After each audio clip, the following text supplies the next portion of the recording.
को तर्फबाट कर्मचारीको तर्फबाट आफ्ना अनुभवहरू साट्ने अवसर दिनुभएकोमा असाध्यै मलाई खुसी लागेको छ। यसको लागि म आयोजक हाम्रो उद्घोषकज्यूलाई हार्दिक धन्यवाद दिन चाहन्छु। 2 दिनदेखि सञ्चालित यस आजको यो सम्मेलनमा लघुवित्त वित्तीय संस्थाहरूलाई अथवा लघुवित्तलाई चाहिँ स्वस्थ बनाउनको लागि के गर्नुपर्छ भन्ने विषयमा विभिन्न गहन छलफलहरू, परामर्शहरू, प्राज्ञिक मन्तव्यहरू हामीले सुन्यौँ र त्यसको आधारमा 9 बुँदे घोषणापत्र पनि जारी भइसकेको छ। त्यस घोषणापत्रलाई हामीले अक्षरशः कार्यान्वयन गऱ्यौँ र फिल्डमा साँच्चीकै त्यसको पूर्ण रूपमा कार्यान्वयन गऱ्यौँ भने अवश्य पनि यस सम्मेलनको उद्देश्यहरू पुरा हुनेछ भन्ने म विश्वास व्यक्त गर्न चाहन्छु। लघुवित्तमा समस्या आउनुमा विभिन्न पक्षहरूको कमजोरी रहेको कुरालाई हामीले छलफलमा निष्कर्षको रूपमा निकाल्नु छलफल पनि गऱ्यौँ। त्यसै गरी सबै पक्षको जस्तै गरी हामी कर्मचारीहरूको तर्फबाट पनि धेरै कमजोरी भएको पनि हामीले महसुस गरेर छलफल पनि भयो।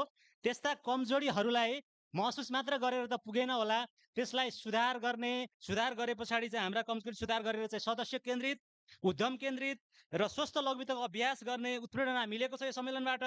यसको लागि पनि म यो सम्मेलन आयोजक समितिलाई धन्यवाद दिन चाहन्छु।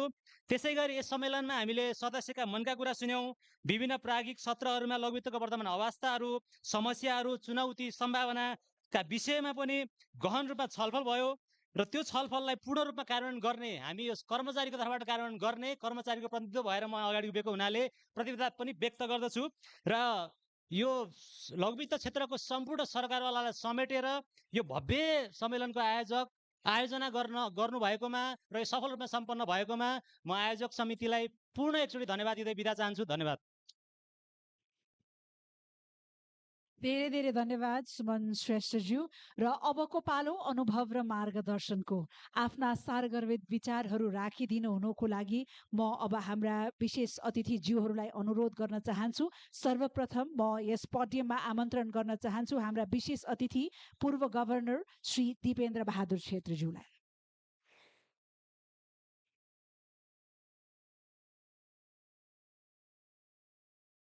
धन्यवाद बहिनी। यो बोल्न लागेपछि एउटा भनाइ छ, तपाईहरुको बीचमा सियो झर्यो भने नि त्यसबाट आउने आवाज सुनिन सक्ने होस्, त्यो भने मतलब हल्ला खल्ला नगरौँ। धेरैचोटि उहाँले भनिसक्नु भएको छ। हामीमा पनि भर पर्छ, हामीले के भन्दैछौँ, तपाईहरुले जिज्ञासा राख्नुहुन्छ कि राख्नुहुन्न भन्ने विषयले नि भर गर्ने भए हुनाले अब यस अन्तिम सत्रका सभापतिज्यू र मेरा आदरणीय पूर्व गभर्नर विजय भट्टराईज्यू सम्बोधन गर्ने बेलामा दिदी बहिनी भन्ने चलन छ।